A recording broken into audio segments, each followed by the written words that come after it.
Hello दोस्तों, नमस्कार। अभी की सबसे बड़ी खबर आ रही है, जहां पर बॉर्डर पर फिर एक बार साजिश रचने लगा ड्रैगन। दोस्तों, इस बार लद्दाख के करीब ऐसी हरकत की है चाइना ने, जिसने भारत में मचा दिया है हड़कंप। दोस्तों, बताएंगे क्या नापाक कार्य किया है चाइना ने, तो वहीं बताएंगे। खालिस्तानी समर्थक हरदीप सिंह निज्जर के करीबी पर ताबड़तोड़ फायरिंग कर दी गई, जिसके बाद आतंकी पन्नू ने भारत को ही घेर दिया। जी हाँ दोस्तों, बताएंगे इस बार इस खालिस्तानी आतंकवादी ने भारत पर कौन सा इल्जाम लगा दिया। तो वहीं प्रधानमंत्री नरेंद्र मोदी जी और भारत की खातिर साथ आ सकते हैं दो कट्टर दुश्मन। प्रधानमंत्री मोदी जी के दौरे से सेना को मिलेगी जोरदार ताकत। इस बार यूक्रेन से क्या क्या उम्मीदें हैं भारत को, सबसे पहले आपको बताएंगे। दोस्तों, अगर यूक्रेन से ये वाला हथियार मिल गया तो वाकई में भारत को पावरफुल बनने से कोई नहीं रोक सकता। तो वहीं मलेशिया के प्रधानमंत्री अनवर इब्राहिम ने बता दिया कि जाकिर नाइक के खिलाफ भारत ने सबूत दिए तो क्या करेगा मलेशिया जाकिर नाइक पर। जी हाँ दोस्तों, एक से एक बड़ी खबर आपको बताएंगे, बस आप वीडियो के अंत तक बने रहेगा। और खबरों में आगे बढ़ने से पहले देश भारत का पुरजोर समर्थन करते हैं तो वीडियो को लाइक करके चैनल को सब्सक्राइब करके बेल आइकन दबा के कमेंट में जय हिंद कहना मत भूलिएगा। बात करें पहली बड़ी खबर की, जहां बॉर्डर पर फिर साजिश रचने लगा ड्रैगन। लद्दाख के करीब एलएसी के पास बनाई 6 हेली स्ट्रिप। जी हां, चीन ने एक बार फिर से बॉर्डर पर साजिश रचना शुरू कर दिया है। लद्दाख से लगने वाली वास्तविक नियंत्रण रेखा पर चीन की सेना ने 6 नई हेली स्ट्रिप बनाई है। सैटेलाइट तस्वीरों के जरिए इसका खुलासा हुआ है। जिस जगह पर हेली स्ट्रिप बनाई गई है वो वेस्टर्न तिब्बत में मौजूद है। लद्दाख के डेम चौक से इन हेली स्ट्रिप की दूरी मात्र 100 मील है, जिसकी वजह से खतरा और भी ज्यादा बढ़ जाता है। फिलहाल भारत सरकार की तरफ से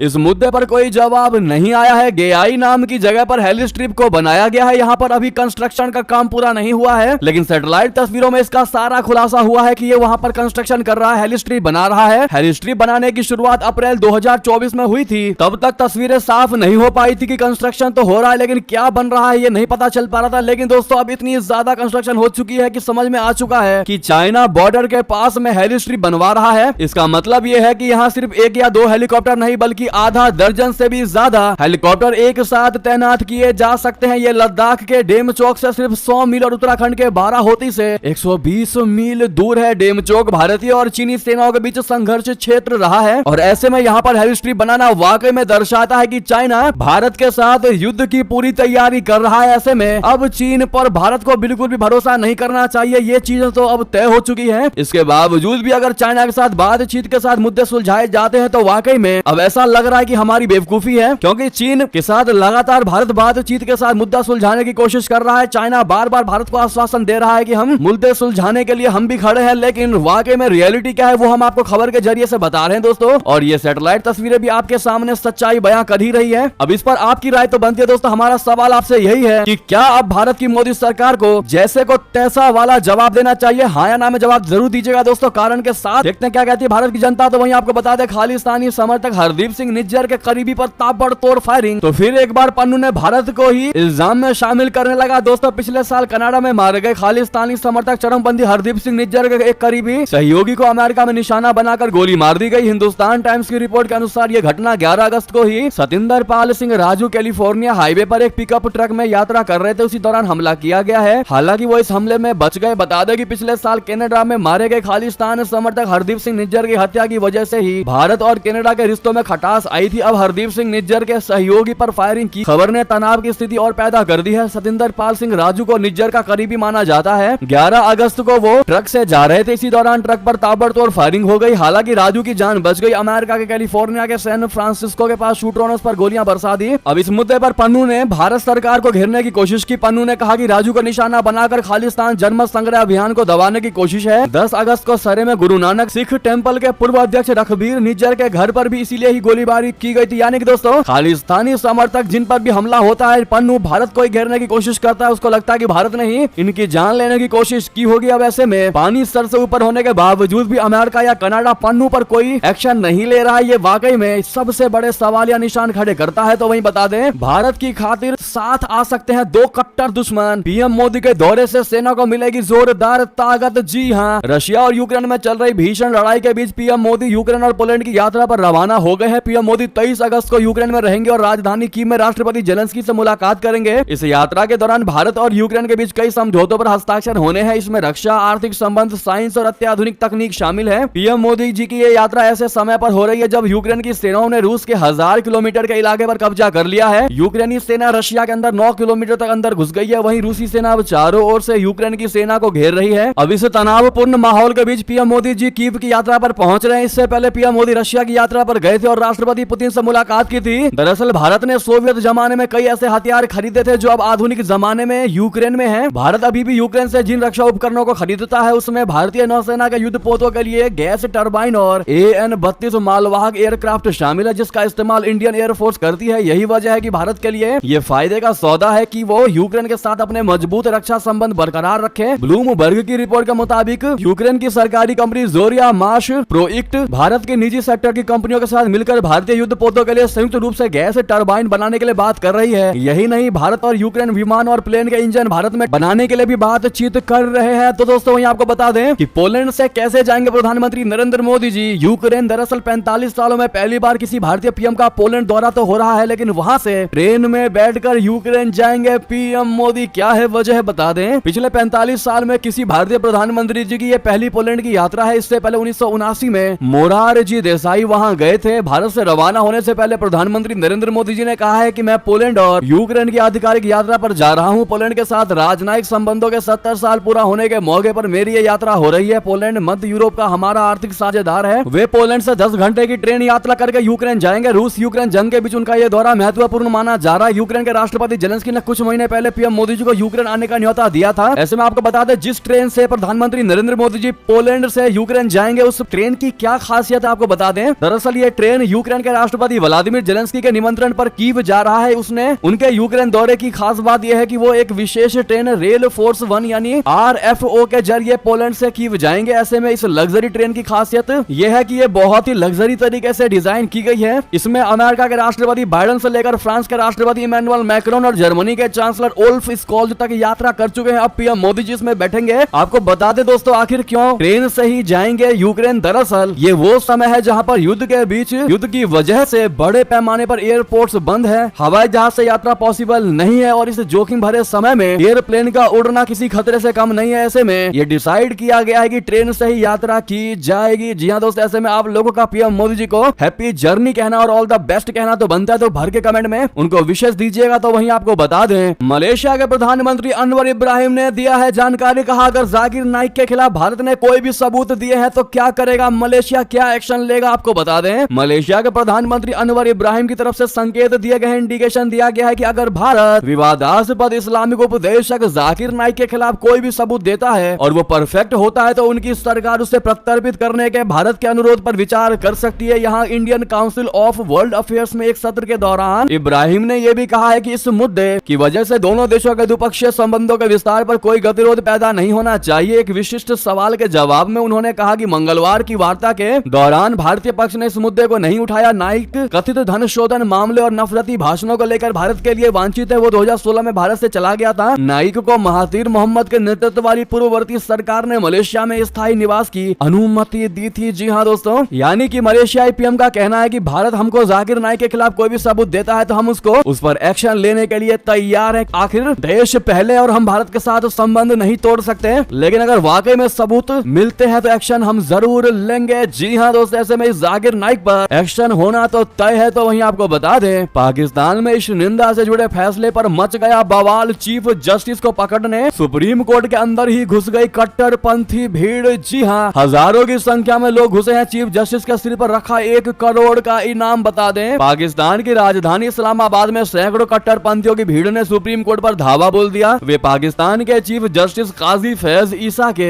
इस निंदा से जुड़े एक फैसले पर नाराज थे। उन्होंने एक अहमदिया व्यक्ति को राइट टू रिलीजन के तहत इस निंदा के आरोपों से बरी कर दिया था। घटना सोमवार की है, लेकिन मीडिया पर इसका वीडियो सामने आ जाया है। पाकिस्तानी अखबार डॉन के मुताबिक सुप्रीम कोर्ट के फैसले के खिलाफ प्रदर्शन का नेतृत्व आलमी मजलिस तहफुज नबूवत कर रही थी। इसमें उनके साथ जमात इस्लामी और जमीयत उलेमाए इस्लाम के नेता भी दे रहे थे। वे पाकिस्तान के चीफ जस्टिस का इस्तीफा मांग रहे थे। उनकी ये भी मांग थी कि अदालत अपने फैसले को पलट दे। हजारों प्रदर्शनकारियों ने सुप्रीम कोर्ट के बाहर सुरक्षा घेरे को तोड़ दिया। वे इमारत के नजदीक पहुंच गए। उन्हें कोर्ट में घुसने से रोकने के लिए पुलिस ने वाटर कैनन, आंसू गैस और लाठी चार्ज का सहारा लिया। अब प्रदर्शन का नेतृत्व कर रहे संगठन आलमी मजलिस में सुप्रीम को अपने फैसले की समीक्षा के लिए 7 सितंबर तक का वक्त दिया गया है। दोस्तों, तो वहीं बता दें, रूस बॉर्डर पर खुफिया जानकारी के लिए यूक्रेन कर रहा डेटिंग वेबसाइट्स का इस्तेमाल। क्या है पूरा मामला बता दें। रूस और यूक्रेन के बीच 2.5 साल से युद्ध चल रहा है। दोनों देशों की सेनाएं युद्ध के मैदान में आमने सामने हैं। हर वो उपाय किए जा रहे हैं जिसके जरिए दुश्मन देश को मात दी जा सके। इस बीच रशिया ने बड़ा दावा किया है। रूस का कहना है कि हमारे बॉर्डर इलाके में यूक्रेन एक्टिव है और जानकारी जुटाने के लिए डेटिंग वेबसाइट का उपयोग कर रही है। इन वेबसाइट्स के जरिए पहले युवाओं को फंसाया जाता है, फिर खुफिया जानकारी लेकर हमले किए जा रहे हैं। बुजुर्ग घुसपैठ के बीच रशिया अलर्ट हो गया है और अब बॉर्डर इलाके में रहने वाले लोगों से खास अपील की है। रूस ने इन नागरिकों से कहा है कि वे डेटिंग वेबसाइट का बिल्कुल उपयोग ना करें और सावधानी बरते। तो वहीं बता दें, कमला हैरिस के समर्थन में बराक ओबामा का जोरदार भाषण उड़ गया नींद डोनाल्ड ट्रंप का। दोस्तों, शिकागो में चल रहे डेमोक्रेटिक नेशनल कन्वेंशन के दूसरे दिन अमेरिका के पूर्व राष्ट्रपति बराक ओबामा काफी लंबे अरसे के बाद एक बार फिर से राष्ट्रीय मंच पर लौटे, जहां उन्होंने कमला हैरिस को जोरदार समर्थन दिया। बराक ओबामा ने अपने आक्रामक भाषण से डेमोक्रेटिक कार्यकर्ताओं में जोश भर दिया और इस दौरान उन्होंने डोनाल्ड ट्रंप की तीखी आलोचना की है। उत्साहित भीड़ को संबोधित करते हुए ओबामा ने जोर देकर कहा कि राष्ट्रपति कमला हैरिस के नेतृत्व में अमेरिका एक नए चैप्टर खोलने के लिए तैयार है। इसके साथ ही उन्होंने डोनाल्ड ट्रंप के नजरिए को बासी कर दिया। तो वहीं बता दें, इंसान की मां कहे जाने वाले महाद्वीपीय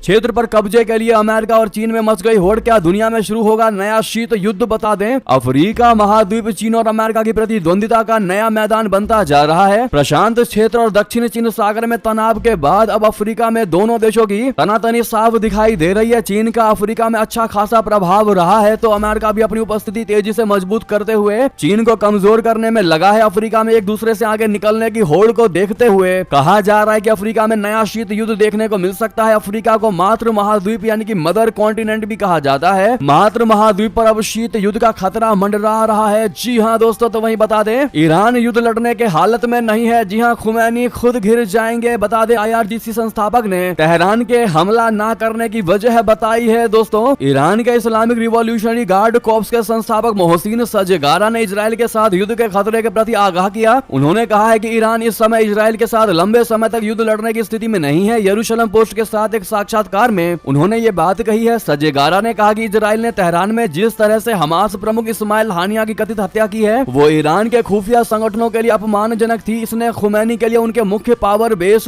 यानी खुफिया सेवाओं के बीच भी समस्या पैदा कर दी है। सजेगरा ने ईरान के भीतर आंतरिक संघर्षों और सर्वोच्च नेता आयतुल्लाह अली खुमैनी के सामने आने वाली समस्याओं पर भी बात की। उन्होंने कहा कि खुमैनी ने हानिया की मौत के बाद जवाबी कार्रवाई की धमकी दी थी, लेकिन अब जब अपने सैन्य कमांडरों और IRGC के लोगों से रिपोर्ट मांगी तो उन्हें बताया गया है कि ईरान फिलहाल इजराइल से युद्ध लड़ने की स्थिति में नहीं है। तो वहीं आपको बता दें, इजराइल हमास में नहीं हो पाया संघर्ष विराम समझौता। उदास होकर एंटनी ब्लिंकन को पश्चिमी एशिया की यात्रा समाप्त कर वापस लौटना पड़ गया। जी हां, गाजा में युद्ध शुरू होने के बाद उसे अमेरिका के विदेश मंत्री एंटनी ब्लिंकन की पश्चिम एशिया की 9वीं यात्रा समाप्त हो गई, लेकिन इस दौरान इजराइल और हमास के बीच संघर्ष विराम समझौता ना हो सका। हमास और इजराइल द्वारा चुनौतियां बरकरार रहने के संकेत दिए जाने के बीच ब्लिंकन ने मंगलवार को कहा कि समझौते को इसी समय करना बहुत महत्वपूर्ण है। ब्लिंकन ने सहयोगी मध्यस्थ देशों मिस्र और कतर में बैठकों के बाद कहा कि चूंकि इजराइल ने हमास के साथ मतभेदों को पाटने के प्रस्ताव को स्वीकार कर लिया है, इसीलिए अब हमास को साथ लाने के लिए हर संभव प्रयास करने और यह सुनिश्चित करने पर ध्यान केंद्रित है कि दोनों पक्ष समझौते के कार्यान्वयन संबंधित मुख्य बिंदुओं पर सहमत हो। तो वहीं बता दें, शेख हसीना पर अब तक 31 केस दर्ज। हत्या, नरसंहार और अपहरण के मामले। पूर्व पीएम के बेटे, बेटी और बहन को भी बनाया आरोपी। जी हां, बांग्लादेश की पूर्व प्रधानमंत्री शेख हसीना पर मंगलवार को 9 मामले दर्ज किए गए। देश में नई सरकार बनने के बाद से उन पर अब तक 31 केस दर्ज हो चुके हैं। इनमें 26 हत्या, 4 नरसंहार और एक किडनैपिंग का मामला है। बांग्ला अखबार डेली स्टार के मुताबिक बांग्लादेश के एक संगठन हिफाजत-ए-इस्लाम के सचिव मुफ्ती हारून इजहार चौधरी ने इंटरनेशनल क्राइम ट्रिब्यूनल में हसीना के खिलाफ शिकायत दर्ज कराई है। शिकायत के मुताबिक हिफाजत-ए-इस्लाम के कार्यकर्ता 5 मई 2013 को ढाका में शर्मिंदा के खिलाफ कानून बनाने की मांग को लेकर प्रदर्शन कर रहे थे। इसमें हसीना के बेटे सजीब वाजिद जॉय, बेटी साइमा वाजिद पुतुल और बहन शेख रेहाना को भी आरोपी बनाया गया। यानी हर तरीके से अब शेख हसीना पर शिकंजा कसने की तैयारी की जा रही है, ताकि खालिदा जिया की तरह अब शेख हसीना को जेल में डाला जा सके और उनके अस्तित्व को मिटाया जा सके, उनकी पार्टी को खत्म किया जा सके। जी हां दोस्तों, ऐसे में ये बहुत बड़ी राजनीतिक चाल चलता दिखाई दे रहा है बांग्लादेश और वहां की विपक्षी पार्टी। तो वहीं आपको बता दें, जम्मू कश्मीर विधानसभा चुनाव लड़ेगी आम आदमी पार्टी। आम आदमी पार्टी नेता इमरान हुसैन ने जनता से कर दी है अपील दोस्तों दिल्ली पंजाब में सत्तासीन आम आदमी पार्टी अब जम्मू कश्मीर का भी रुख कर रही है। वो जम्मू कश्मीर विधानसभा चुनाव लड़ेगी, इसकी जानकारी पार्टी नेता इमरान हुसैन ने दी है। उन्होंने कहा कि आम आदमी पार्टी जम्मू कश्मीर में चुनाव लड़ेगी। अगर हम सरकार बनाते हैं तो हम जनता को मुफ्त बिजली और विश्व स्तरीय स्वास्थ्य सुविधाएं देंगे और यहाँ मोहल्ला क्लिनिक स्थापित करेंगे। मैं जम्मू कश्मीर के लोगों से